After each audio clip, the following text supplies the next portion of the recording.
duduk kembali Bapak Ibu yang kasih Tuhan. Selamat pagi, shalom. Sekali lagi shalom. Puji Tuhan, senang bisa berbagi firman Tuhan pagi hari ini dengan Bapak Ibu Jemaat Gereja Cokrokusumo, dan saya juga menyampaikan terima kasih banyak kepada Pak Gembala dan juga Bapak Ibu Majelis Gereja Isa Al-Masih Jemaat Cokrokusumo untuk saya hari ini diberikan kesempatan bisa menyampaikan kebenaran firman Tuhan. Baik, saya ingin menyampaikan, memperkenalkan diri saya karena mungkin Bapak Ibu banyak yang tidak tahu karena memang tidak pernah tahu gitu ya. Jadi perkenalkan, nama saya Pendeta Benaya Dwi Cahyono. Saya melayani di Gereja Isa Al-Masih Jemaat Perbalan, jadi masih di seberang sungai itu ya. Dan saya juga kalau di jajaran Isa Al-Masih selaku Ketua Departemen Kadan P, jadi masih bagian dari MPH. Mungkin Bapak Ibu bingung MPH rupanya kayak ngono, nggak jelas itu ya. Ya Bapak Ibu, ini karena anugerah Tuhan dan saya tinggal di daerah Tanggul Mas Timur di Tanah Mas, dan istri saya bekerja sebagai seorang perawat di salah satu rumah sakit di Semarang. Anak saya dua, yang satu kelas 5 SD, yang satu kelas 2, jadi masih kecil-kecil. Meskipun saya juga sudah cukup umur, karena menikah saya terlambat. Bukan terlambat karena tidak laku ya, terlambat karena memang menunggu restu. 7 tahun saya harus menunggu. Bayangin kayak Yakub ya, nunggu untuk dapatkan Lea Rahel, nunggu 7 tahun. Saya tidak menunggu, tetapi karena tidak direstui, jadi nasib lah, jadi perantauan. Jadi jomblo itu bukan karena nasib, tapi memang karena terpaksa kalau saya gitu ya. Baik Bapak Ibu yang kasih Tuhan, hari ini saya diberikan ayat terakhir katanya. Bukan ayat terakhir, kalau ayat terakhir itu ayat kursi biasanya untuk jaga nih. Jadi pembelajaran dari kitab Wahyu di jemaat-jemaat. Nah, saya mendapat bagian di Wahyu 3 ayat yang ke-14 sampai 23, dan orang bilang kalau yang bagian terakhir itu koret-koret itu biasanya enak. Kalau rujaan, kalau koret-koret itu biasanya enak. Bahkan sampai laya-layanya dilatih gini ya. Mungkin karena saking terus tangan itu sampai dimut itu. Mungkin karena koret-koret gitu ya. Nah, saya mohon maaf sebelumnya jika firman Tuhan ini tidak begitu mengasihkan buat kita di pendengaran. Karena kalau Bapak Ibu baca sendiri nanti mungkin juga agak gak enak. Makanya saya ingin nyetake, bahasa Jawa itu mau menjelaskan seperti apa yang saya pahami dan apa yang saya doakan dan saya pelajari. Jadi mohon maaf seandainya kalau wah gak enak ya Pak Samuel ini ngundang pendeta ngawur gitu ya. Bukan ngawur ya, tapi inilah kebenaran yang sejati yang harusnya kita pahami sebagai jemaat Tuhan, supaya jangan sampai kita ini terlena, apalagi termehek-mehek nanti ya, termehek-mehek, dikit-dikit nangis dan sebagainya, tidak tahan uji. Padahal Tuhan itu memberikan sesuatu yang terbaik dalam hidup kita. Nah, saya merumuskan dari bacaan ini, dari bacaan firman Tuhan ini di dalam Wahyu pasal yang ketiga itu melawan lupa. Apa hubungannya Pak? Melawan lupa. Coba kita baca dulu, kemudian nanti saya ingin sampaikan, saya ingin uraikan kepada kita sekalian, dan saya tidak mau menggurui karena kita sama-sama sedang belajar firman Tuhan. Mari kita perhatikan firman Tuhan, bisa diklik itu ya. Padahal saya bawa pointer ya, kadang lupa. Namanya aja melawan lupa, tapi yang ngomong lupa. Baik, kita perhatikan di dalam Wahyu pasal yang ketiga ayat yang ke-14. Bapak Ibu perhatikan bacaan firman Tuhan. Demikian firman Tuhan. Dan tuliskanlah kepada malaikat jemaat di Laodikia, inilah firman dari Amin, bukan Amin Rais, bukan ya, tapi Amin itu inilah firman dari yang benar, Siapa dia? Yaitu Yesus sendiri, saksi yang setia dan benar, permulaan dari ciptaan Allah. Aku tahu segala pekerjaanmu, engkau tidak dingin dan tidak panas. Alangkah baiknya jika engkau dingin atau panas. Jadi karena engkau suam-suam kuku dan tidak dingin atau panas, aku akan memuntahkan engkau dari mulutku. Karena engkau berkata, aku kaya dan aku telah memperkayakan diriku, dan aku tidak kekurangan apa-apa. Karena engkau tahu bahwa engkau melarat dan malang, miskin, buta dan telanjang. Maka aku menasihatkan engkau supaya engkau membeli daripadaku emas yang telah dimurnikan dalam api, agar engkau menjadi kaya, dan juga pakaian putih supaya engkau memakainya, agar jangan kelihatan ketelanjanganmu yang memalukan, dan lagi minyak untuk melumaskan matamu supaya engkau dapat melihat. Barang siapa kukasihi, ia kutegur dan kuhajar. Sebab itu relakanlah hatimu dan bertobatlah. Lihat, aku berdiri di muka pintu dan mengetok. Jika ada orang yang mendengar suaraku dan membukakan pintu, aku akan masuk mendapatkannya, dan aku makan bersama-sama dengan dia, dan ia bersama-sama dengan aku. Barang siapa menang, ia akan kududukan bersama-sama dengan aku di atas tahtaku, sebagaimana aku pun telah menang dan duduk bersama-sama dengan Bapakku di atas tahtanya.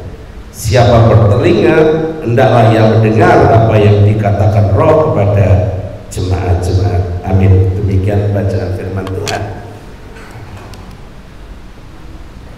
Bapak Ibu Saudara yang dikasih Tuhan, mungkin bisa dibantu? Ya, oke.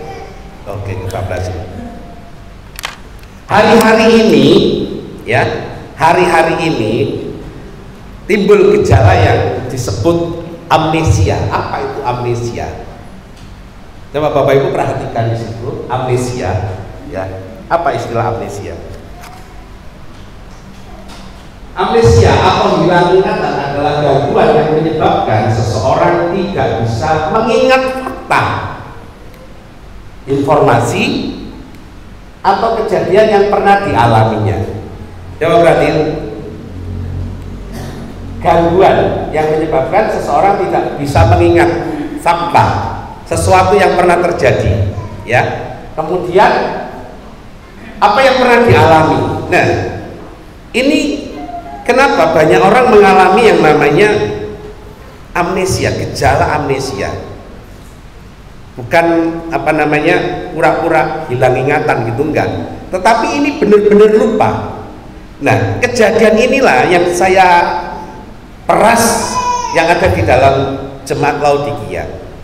Jadi mereka itu mulai lupa yang namanya kasih karunia Tuhan.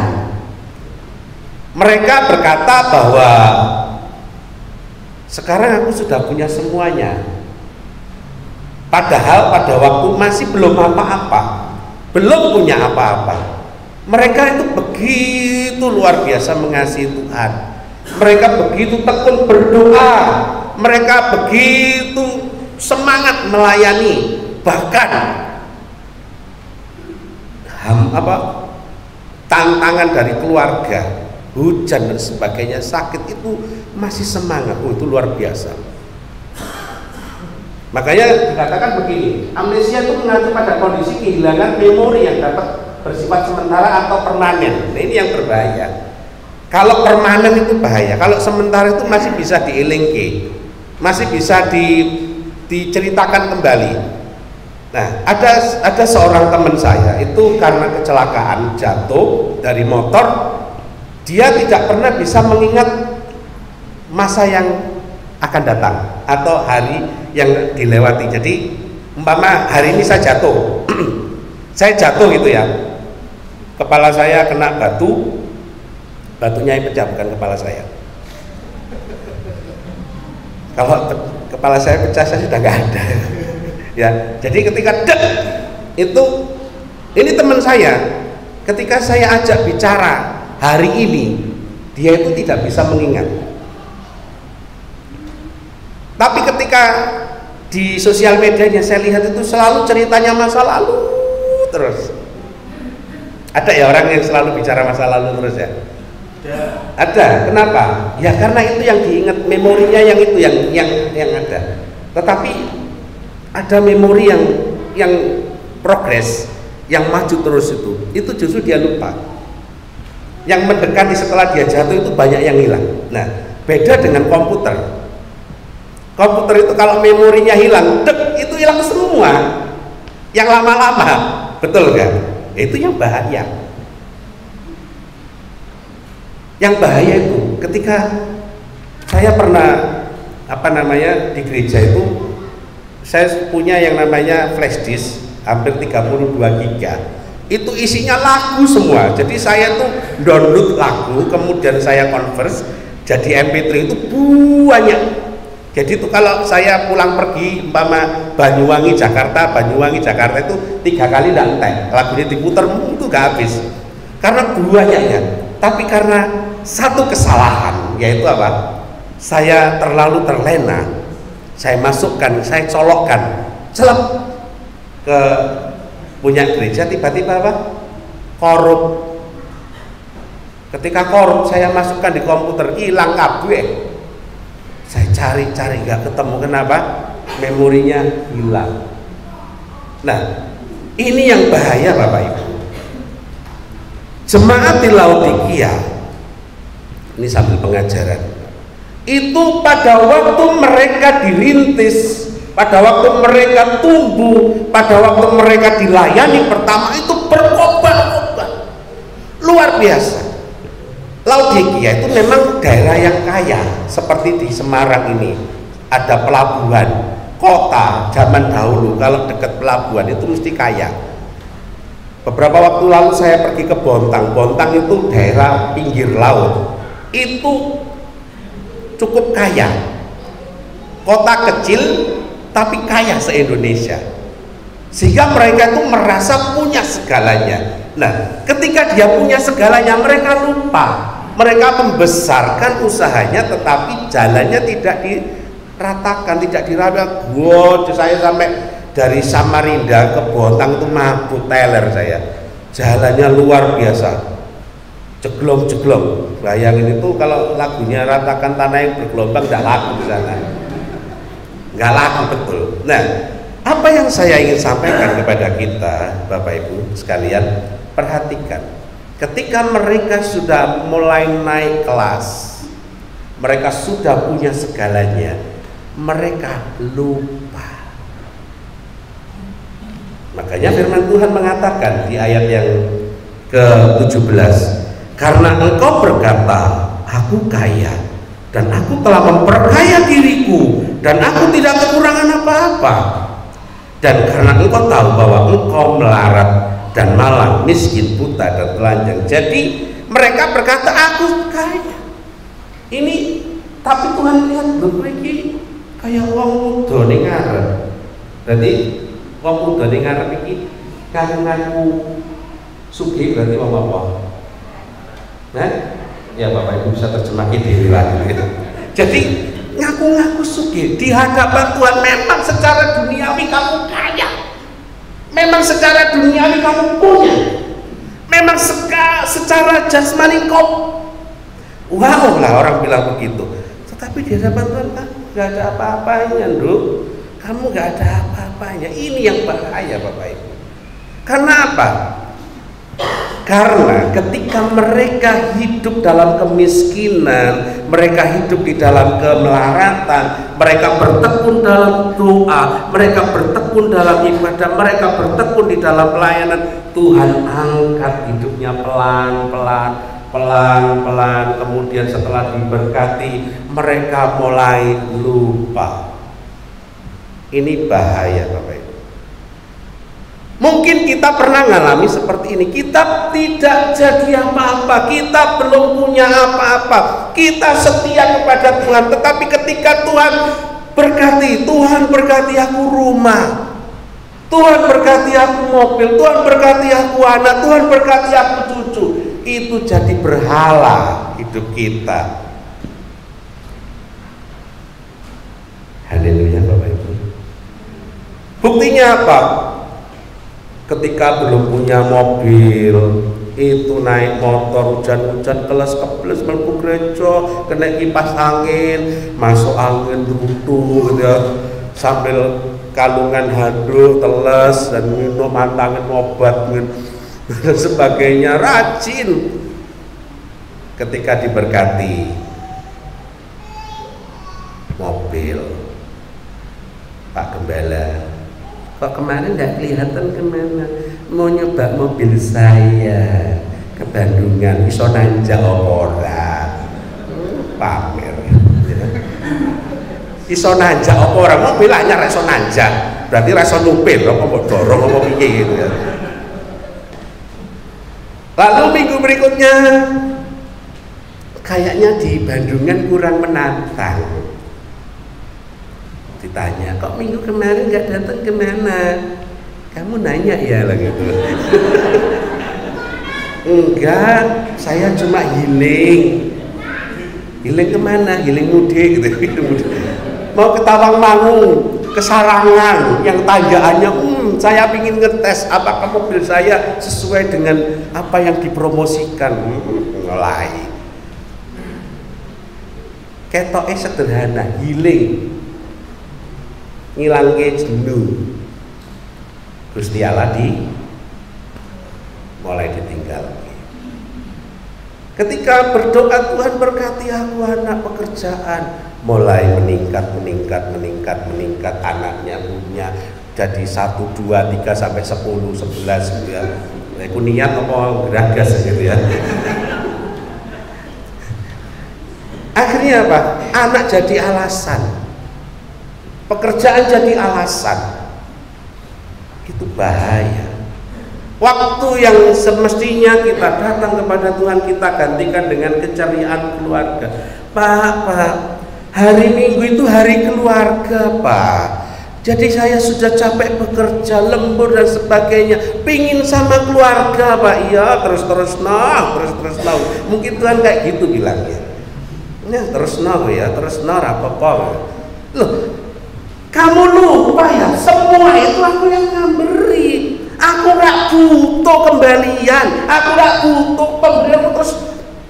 Tapi kan aku memberkati Tuhan dengan apa yang aku punya. Persepuluhan dulu, nek pas diangkat, paling tebel dewi. Gawe kerdus sampai anakku. Bukan itu yang Tuhan butuhkan.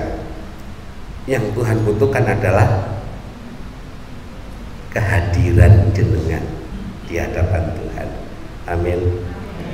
Jadi mari kita belajar, kalau kita diberkati bersyukur, tapi jangan berkat itu jadi berhala dalam hidup kita.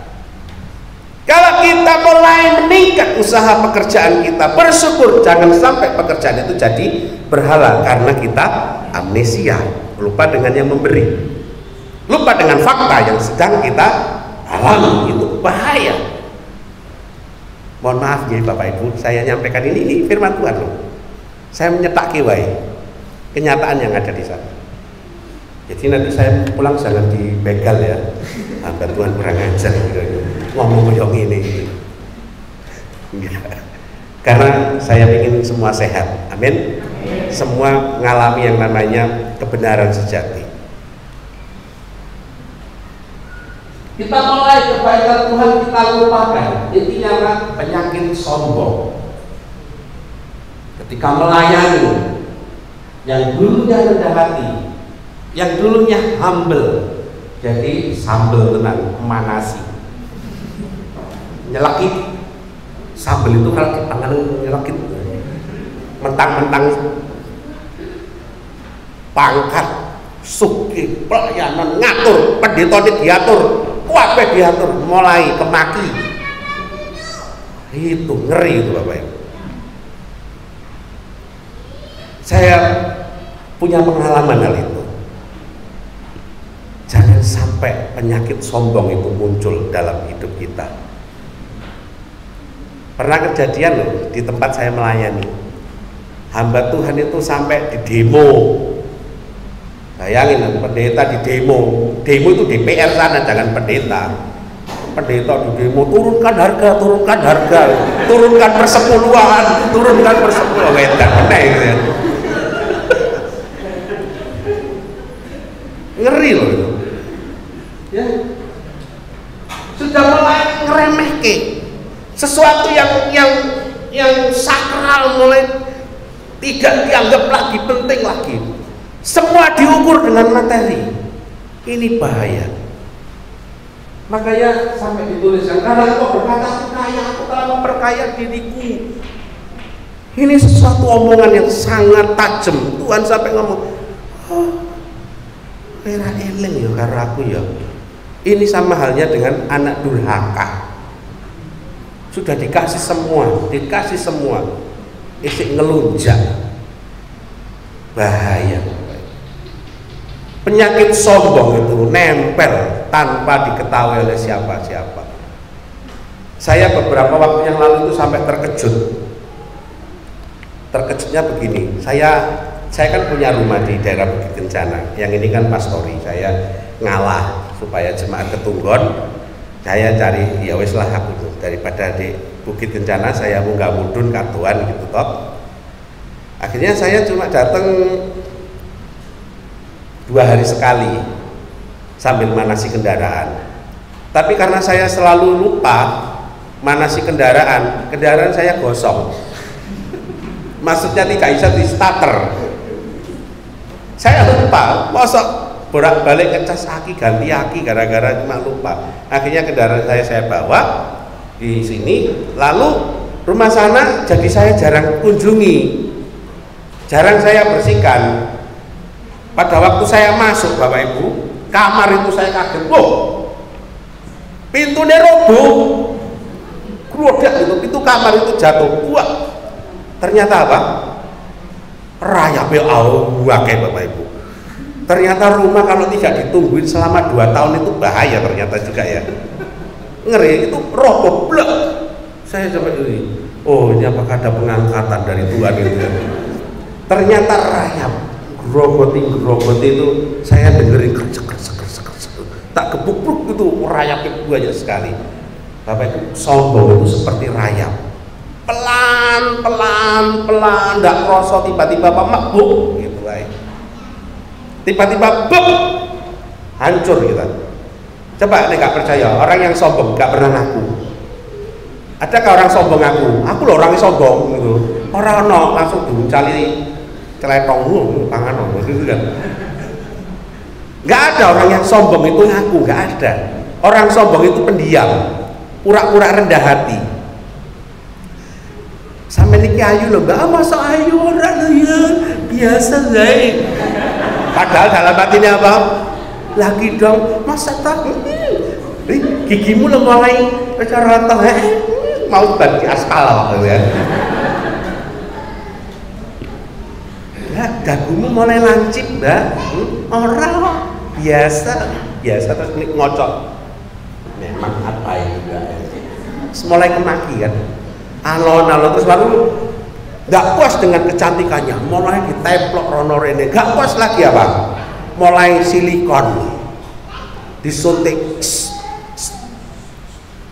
demi pujian, disuntik rono rene blendung kabeh. Akhirnya apa? Kaya manusia planet, lambene sing halus dadi dowen, kakean silikon. Wong silikon iki gak iso ilang kok. Wis bersyukur dandanane Gusti Allah iki sing terbaik. Amin. Jadi mungkin orang ngomong, "Mak, mbok tak anu pipine iki ditarik ning mburi ngene lho supaya kenceng." Iya, sing arep halus, sing ngene bendol. Gelem ngelus-ngelus iki apa iki, tanjakan apa ya? Tanjakan Banyumanik gitu. Biasa saja. Hati-hati, penyakit sombong itu banyak dijumpai, tetapi orang nggak sadar. Itu yang ada di jemaat di Laodikia. Mereka menganggap aku kaya, aku nggak bisa ditegur. Orang seperti ini nggak bisa ditegur, itu bahaya. Kita jumpai banyak di sosial media ketika orang melakukan pelanggaran tidak mau ditegur, akibatnya apa? Wah, aku anaknya aparat, saudaranya aparat. Iya, memang kamu keparat kan gitu kan. Kebangetan itu bisa melawan orang seperti itu. Kenapa Bapak? Karena sombong. Jemaat Tuhan di tempat ini belajar rendah hati. Rendah hati itu sesuatu yang menyenangkan hati Tuhan. Ketika kita sombong, kita akan seperti Lucifer. Aku akan Tuhan tolak semuanya. Nah, ketika Tuhan tolak itu bahaya Bapak Ibu. Aku sampai jam berapa? Pak? Aku ngomong setengah jam ya. Orang kroso ya, enggak ya. Kita lanjut ya Pak, dimana aku dipendungi.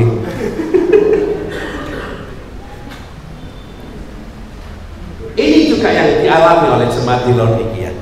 Ini loh, menyingkirkan Tuhan dari persekutuan. Tadi di awal, ketika amnesia, diberkati dan semuanya ada. Mulai titik ini yang paling bahaya, menyingkirkan Tuhan dari persekutuan. Buktinya apa? Coba kita perhatikan. Ayat ini kata-kata dulu, hancur ya. Coba perhatikan. Lihat, aku berdiri di mana? Hah? Aku berdiri di muka musuh. Aku berdiri bukan di muka kamu sambil merayu kamu, iya kamu, bukan begitu Tuhan. Tapi aku berdiri di muka pintu dan mengetok. Jika ada orang yang mendengarkan suaraku dan membukakan pintu, aku akan masuk mendapatkannya dan aku akan bersama-sama dengan dia dan dia bersama-sama dengan aku. Apa artinya Bapak Ibu? Tuhan sampai berdiri di muka pintu mengetok. Berarti Tuhan ada di mana? Hah? Nggak ada mengetok pintu dari dalam rano. Itu kecuali di WC. Bukai gitu. Kurang ajar orang ngerjain. Orang kalau berdiri di muka pintu berarti orang itu ada di luar. Bayangin, Tuhan posisinya di mana? Di luar. Berarti apa? Tuhan tidak ada tempat di dalam hidup kita. Banyak pendeta mengatakan, kenapa Tuhan mengetok pintu, tidak buka pintu sendiri? Karena Tuhan itu tertib. Tuhan itu bukan umpak-umpakan, bisa buka pintu sendiri, didorong sendiri, enggak. Tuhan permisi. Berarti apa? Selama engkau hidup kaya, selama engkau punya segalanya, selama engkau amnesia, selama engkau sombong, Tuhan tidak ada punya tempat di dalam hidupmu. Makanya sampai engkau permisi. Tujuannya apa? Aku ingin mengingatkan kamu saja, tapi pintu hatimu tertutup buatku. Bahaya kan? Sampai Tuhan permisi loh. Ini yang paling bahaya, ketika persekutuan dengan Tuhan tidak ada dalam hidup kita. Bisa dilihat tanda-tandanya sederhana. Yang biasanya suka baca firman, tidak baca firman, yang ibadahnya mulai asal-asalan, tidak segenap hati, terganggu dengan segala suatu kritik dan sebagainya. Biasanya nih, porsi Tuhan dalam hidup kita kecil. Yang biasanya tidak hitung-hitungan ketika memberikan persembahan, mulai hitung-hitungan, bayar iki, gawe iki, sudah mulai. Betul Bapak Ibu, dengan Tuhan jangan hitung-hitungan Bapak Ibu, serius. Bukan karena saya hamba Tuhan, tapi karena saya diajari dengan Tuhan itu kita bukan hitung-hitungan, tetapi dengan Tuhan kita harus apa adanya. Saya kasih contoh. Ini saya tidak dapat sponsor atau ngomongin apa orang, saya sama Pak saya bicara ketemu. Bapak Ibu, saya mau tanya, menurut Bapak Ibu, persepuluhan itu kewajiban atau apa menurut Bapak Ibu? Kewajiban? Persepuluhan itu kewajiban? Atau pajak? Kan 10%. Tax, persepuluhan itu tax. Tax itu artinya TX, pajak. Makanya banyak orang keberatan kalau itu disebut pajak. Mangan kena pajak, yang gereja kena pajak. Hidup kita sangat menderita sekali. Betul kan? Menurut Bapak Ibu, persepuluhan itu kewajiban atau bukan? Yang kewajiban angkat tangan. Atau tidak tahu sama sekali. Aku mulai. Atau ngetes seperti Tony, ngomong-ngomong seperti Tony. Tak kaploki boleh-boleh. Bapak Ibu selama ini mendapat pengajaran ini, mohon maaf, ini karena saya menggali karena saya juga sebagai seorang dosen, saya harus bertanggung jawab dengan pengetahuan ini supaya saya harus luruskan. Dan memang kadang-kadang kita kok begini ya. Nah, ini nanti saya akan jelaskan sedikit, mumpung saya dikasih waktu. Siapa yang menganggap persepuluhan itu kewajiban? Bisa angkat tangan? Jujur, tidak apa-apa. Kewajiban, oke. Yang tidak tahu, angkat tangan. Yang tidak pernah memberi, angkat tangan. Bukan ngerti. Nah, Bapak Ibu, banyak orang mengatakan bahwa perpuluhan adalah kewajiban karena firman Tuhan yang mengatakan. Apa iya firman Tuhan ngomong bahwa kewajiban? Kalau jenengan baca Maleakhi pasal yang ketiga disebut, bawalah seluruh persembahanmu. Bawalah, apa disuruh diperintah? Enggak, cuma himbauan, bawalah. Himbauan. Dan kalau kita memegang bahwa persepuluhan adalah kewajiban, maka kita adalah agamawi. Apalagi kalau kita memberikan persepuluhan, maka hidup kita akan diberkati 100 kali lipat. Maka kita anggap bahwa persepuluhan itu adalah seperti togel, cari untung. Ada yang mengatakan bahwa kalau engkau memberikan persepuluhan maka hidupmu akan dijaga oleh Tuhan. Manipulasi.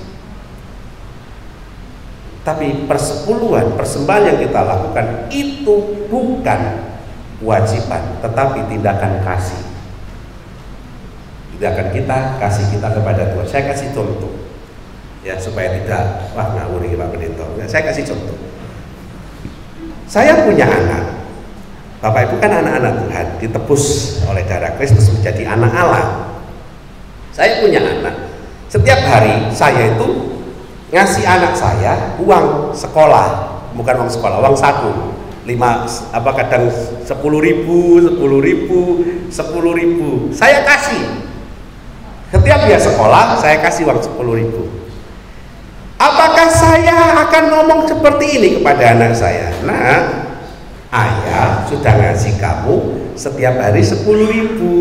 Sekarang akhir bulan kamu hitung, terus kamu kembalikan 10% untuk ayah. Kayak gitu? Halo? Ada yang kayak gitu? Wih, bapak kebangetan itu. Kayaknya bapak itu kan kredit itu. Ada bapak yang ngomong gitu? Kamu harus kembalikan ke bapak 10%. Nggak ada. Nggak ada. Saya pun nggak akan pernah ngomong ke anak saya kembalikan 10%, karena itu kewajiban saya memberkati. Kalau Tuhan memberikan semuanya itu karena memang Tuhan memberkati kita, bukan karena Tuhan minta sesuatu dalam diri kita. Karena semuanya miliknya Tuhan, Tuhan memberikan. Saya punya semuanya untuk anak saya kasih. Tapi bukti kasih anak saya kepada saya adalah begini, bukan ketika saya ngomong, nah 10% harus saya kembalikan ke ayah, enggak. Tapi anak saya kalau dia mengasihi saya sebagai ayahnya, dia tidak akan ngomong gini, ya ini uang 10% saya kembalikan ke ayah sebagai rasa syukur saya, supaya saya damai uang jajan saya. Anak saya mesti ngomongnya gitu. Tapi dia nggak akan ngomong kayak gitu. Karena apa? Duit sudah dikasih ke aku, ya punya aku toh. Itu kan milikku. Nah, tapi yang saya perhatikan anak saya adalah begini. Ketika dia jajan ada turahan, itu disimpan sama dia, disimpan. Lalu ada turahan itu disimpan. Lalu suatu hari ketika sudah nggak tahu lah, dia ngomong gini, ya aku tadi toh beli makanan untuk siapa? Untuk ayah. Nah ini harganya berapa? 30.000. Nah, kamu dapat uang dari mana? Ya uang yang ayah kasih itu saya sisihkan buat ayah. Lah kenapa kamu lakukan itu? Kan aku ngasih ayah. Kamu ikhlas? Ikhlas, kan aku sayang sama ayah. Makanya tak kasih. Perasaan saya sebagai orang tua bagaimana? Seneng. Saya suka tak tambahi duit. Tak tambahi meneh, ya wis tak kasih 15.000. Ketika dia sadar, aku kok ditambahi, terus saya dibeliin makanan. yang harganya 50.000, ini buat ayah. Tiap bulan saya malah dikasih makanan. Itu berarti apa? Kewajiban dia memberi untuk saya? Enggak, dia kasih, dia sadar dia mengasihi saya sebagai ayahnya. Kalau panjenengan semuanya, jemaat Tuhan di Condroku semuanya, Tuhan memberkati kita, bukan berarti terus kita mulai hitung-hitungan, enggak. Tunjukkan kasihmu kepada Bapakmu, itu bukti cintamu. Haleluya. Jadi kau gak akan bakalan hitung-hitungan, kau gak bakalan mencicil tenang. Akhirnya memberi gak sejahtera. Anak saya gak akan memberikan lagi, tak kasih ke untuk ayah tapi aku loh ya, kok ditambahin loh ya. Enggak. Karena apa? Hubungan yang akrab. Ketika Tuhan ada di dalam hidup kita, Tuhan tidak di luar kita, maka apapun yang ada dalam diri kita, kita berikan kepada Tuhan. Haleluya. Jemaat Laodikia menyingkirkan Tuhan, makanya mereka sombong sampai Tuhan ngomong, kamu ya mulai anget-angetan, sok-sokan kamu ya sekarang, dumeh kue punya, dumeh kue pinter, dumeh kapan, sekarang kamu tak untah ke kamu. Ngeri loh Bapak Ibu. Mohon maaf ya, kenapa saya harus diberikan ini? Sorry ya Pak, saya harus sampaikan ini. Jangan sampai Tuhan keluar dari pekerjaanmu. Jangan sampai Tuhan mengeluarkan dari keluargamu, dari pernikahanmu. Jangan kau singkirkan Tuhan dari kehidupanmu, dari persekutuanmu. Biarkan Dia yang menjadi Tuhan dalam hidupmu. Gak perlu mentang-mentang, gak perlu. Biarkan Dia menjadi raja dalam hidup kita. Dia yang berkuasa. Kalau ada apa-apa, berikan kesempatan Dia yang bekerja. Jangan sampai permisi yang mau datang. Emangnya Tuhan itu tukang servis memperbaiki hidup kita. Setiap ada masalah butuh Tuhan. Haleluya. Jangan kalau butuh cari Tuhan. Orang butuh singkir. Saya setiap minggu selalu panggil tukang gosok, karena saya punya pekerjaan yang harus saya kerjakan, jangan sampai terganggu. Tapi kan kalau saya butuh, tapi istri kalau gosok pasti sitok, wis nyokawin numpuk meneh. Enggak kan, dia lakukan karena apa? Dengan cinta. Mari layani Tuhan dengan cinta. Mari lakukan semuanya dengan cinta, karena Tuhan apa? Mengasihi kita. Yang terakhir,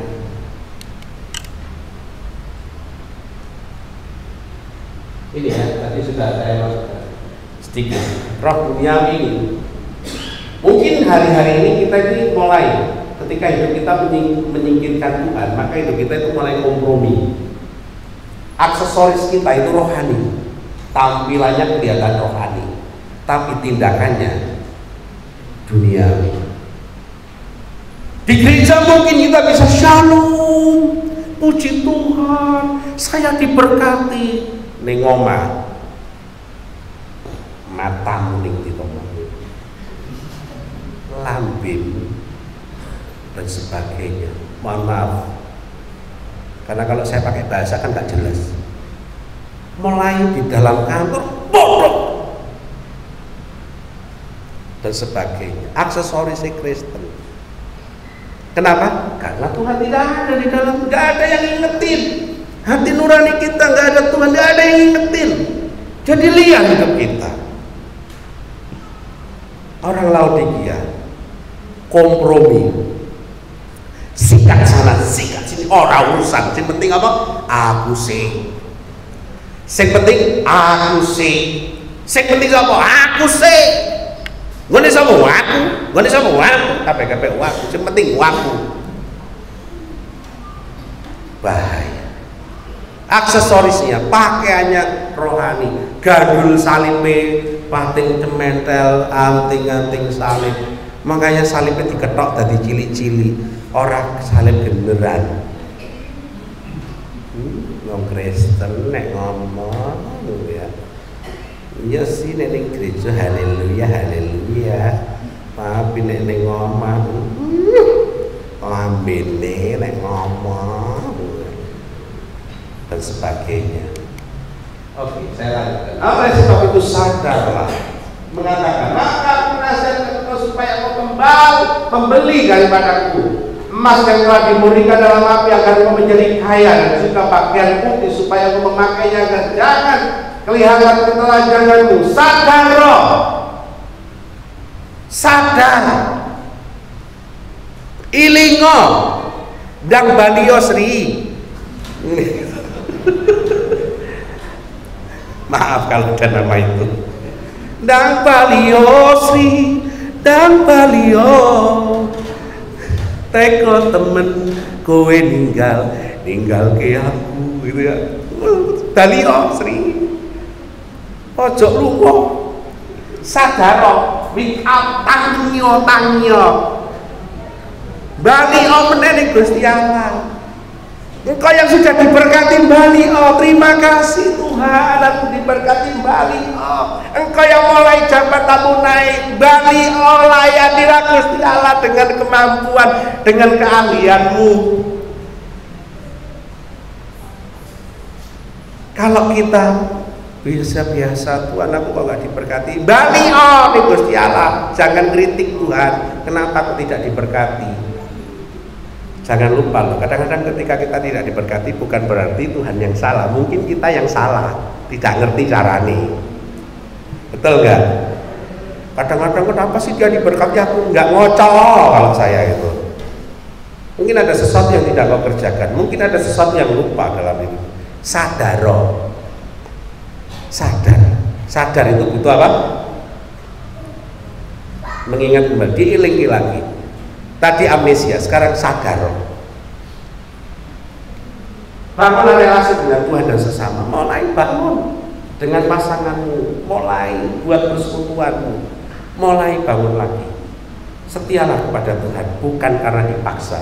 Ibadahlah kepada Tuhan kalau ada waktu, bukan menyediakan waktu. Balik ya.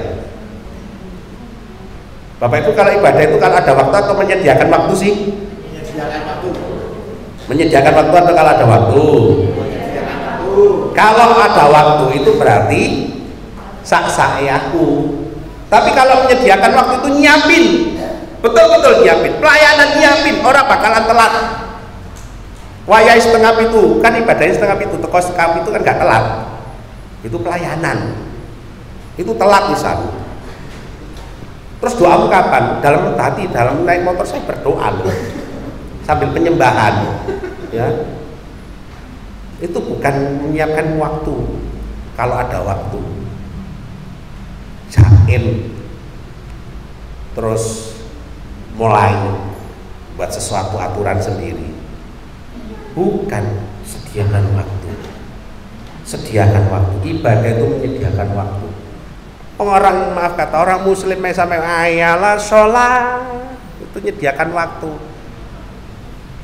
Hayalah, marilah sholat, begitu toh.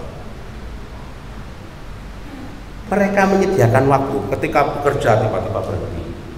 Kita hari Minggu setengah itu ngenteni sepi, kok IC gitu.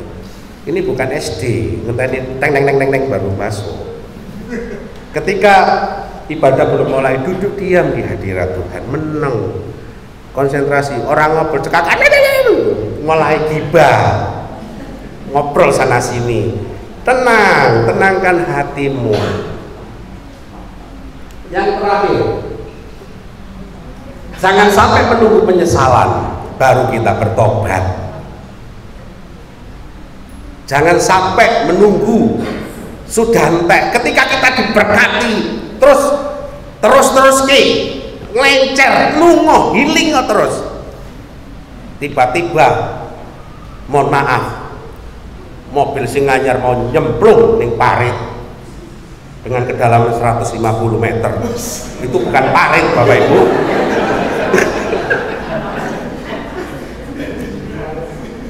Wis sengklek kabeh. Terus Tuhan berikan nyawa sambung, kita ngomong, nanti saya akan melayani Tuhan. Wis telat. ketika punya pekerjaan hebat, lungo minggu jadi bisnis, bahkan waktu adalah uang. Bayangin, waktu adalah uang. Saya bingung kalau jam itu bentuknya uang, hilang itu jam. Lah waktu adalah uang, duit motone duit kabeh. Barang sengkleh sithik masuk ICU, aku akan datang kepada Tuhan. Wis telat, sekali kiyep kok bertobat, wis telat. Tuhan ngomong mau sembuhkan, kok eling surga to. Nek keterima nek tadi keset ya ora apa-apa lah. Timbangane sing penting kan icip-icip daripada gablas gitu ya. Jangan menunggu entek baru balik. Ampuni aku mau bertobat lagi. Ya Tuhan mungkin masih bisa terima, Tuhan masih bisa ngampuni. Tapi cuma koret-koret, sudah bertobat eman-eman. Kalau kita diberkati, jangan sampai penghakiman itu datang kepada kita karena kita lupa. Haleluya. Kiranya Tuhan memberkati kita sekalian. Biarlah pengajaran ini tidak membuat kita jadi marah atau emosi, tetapi semakin mengerti. Bisa pemain musik bisa membantu saya untuk mengiringi? Karena Tuhan mengasihi kita sekali. Harusnya pengajaran ini 1,5 jam mestinya. Betul Bapak Ibu. Kitab Wahyu itu cukup dahsyat. Namanya aja Wahyu, revelation. Sesuatu yang harus diungkapkan, tetapi karena ini khotbah maka ya secukupnya ya, yang penting kita paham. Iya. Mari kita bersama-sama bangkit berdiri.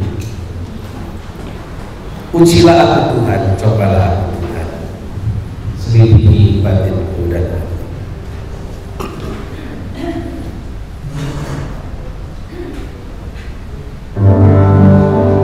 Ujilah aku Tuhan,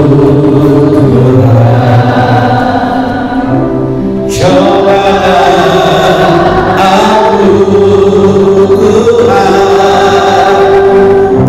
selidiki hatiku dan batinku, mataku tertuju padamu. Aku cinta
warta yang sudah kita terima.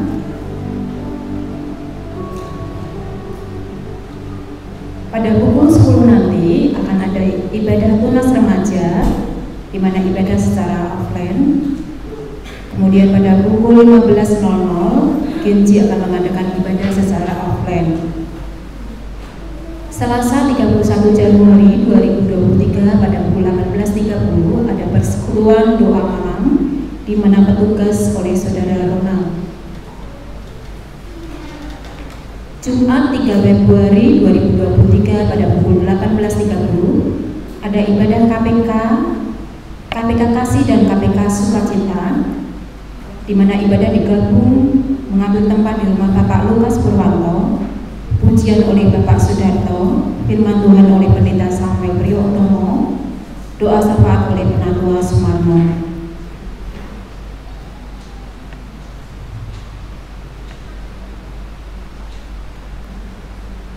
Warta khusus, minggu ini merupakan minggu kelima di bulan Januari 2023.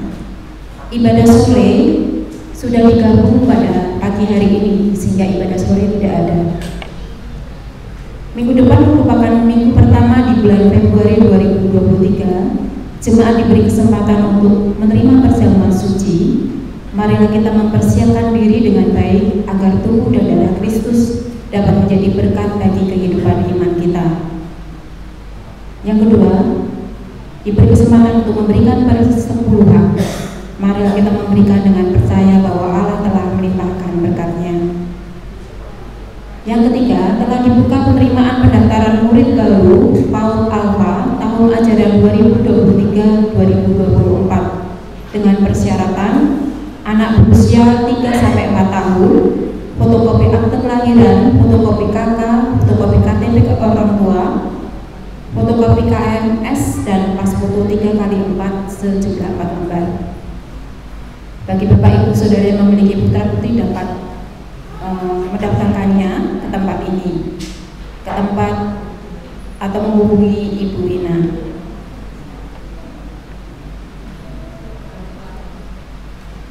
Minggu depan merupakan ibadah yang pertama di bulan Februari.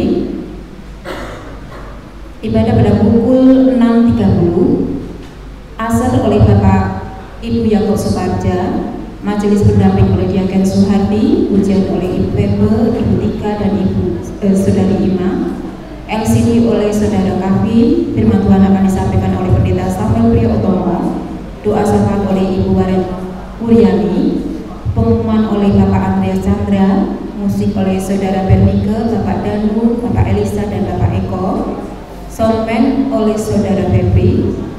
Perjamuan suci akan dilayani oleh Diaken Purwoko, Diaken Suhardi, dan Penatua Sumarno. Demikian warta pada pagi hari ini. Tuhan memberkati. Cek. Oke, ya. Shalom, selamat pagi Bapak Ibu. Saya menambahkan beberapa untuk pengumuman. Yang pertama adalah untuk panitia, ya, panitia JA50 sudah dibuka pendaftaran, ya, sampai dengan Januari akhir, berarti sampai hari Selasa besok, ya. Yang mau bergabung bisa langsung ke saya atau WA aja, ya, untuk bisa bergabung, nanti dimasukkan ke dalam grup WA. Yang kedua juga mengundang untuk panitia yang sudah mendaftar untuk kita rapat perdana pada hari Rabu tanggal 1 Februari jam 7 malam, ya. Jam 7 malam kita akan rapat untuk pembentukan panitia, sekaligus kita menyusun acara-acara ke depan, ya, pelayanan ke depan. Dan yang terakhir adalah nanti kita lewat samping gitu ya Bu, ya, karena ini minggu kelima sudah disiapkan untuk kita tidak hanya dikenyangkan oleh kebutuhan rohani yang sudah disampaikan oleh Pak Pendeta Benaya, tetapi juga ada kebutuhan jasmani yang kita juga sudah disiapkan oleh Bapak kita, ya. Jadi kita nanti akan lewat samping untuk kita menikmati sarapan bersama-sama. Ya, saya kira itu tambahannya. Ya, kita akan tutup di dalam doa. Mari kita bangkit berdiri.